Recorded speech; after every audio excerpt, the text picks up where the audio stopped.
কিয়ামতের দিন যখন পৃথিবী ধ্বংস হয়ে যাবে, সমস্ত দুনিয়ায় আর একটি প্রাণীও অবশিষ্ট থাকবে না।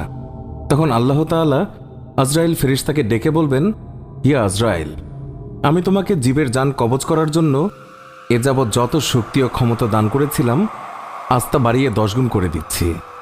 দুনিয়ার সৃষ্টির প্রথম থেকে কিয়ামত পর্যন্ত সমগ্র জীবের জান কবজ করতে তুমি যত কষ্ট প্রদান করেছ, তার সমষ্টি 10 গুণ শাস্তি দিয়ে আজ তুমি ইবলিসের জান কবজ করবে।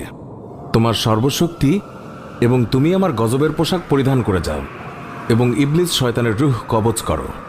আল্লাহ পাকের আদেশে মালাকুল মউত দোজখ হতে 70,000 গজবের ফেরেশতা এবং অসংখ্য আগুনের শিকল নিয়ে ইবলিসের জান কবজ করার জন্য ছুটবেন। আর সেটা যদি কেউ দেখত, তাহলে দুনিয়ার যাবতীয় জিন মানব ভয়ে প্রাণত্যাগ করত। নবী করিম সাল্লাল্লাহু আলাইহি ওয়াসাল্লাম ইরশাদ করেছেন, কিয়ামতের নিদর্শন সমূহের মধ্যে একটি নিদর্শন হল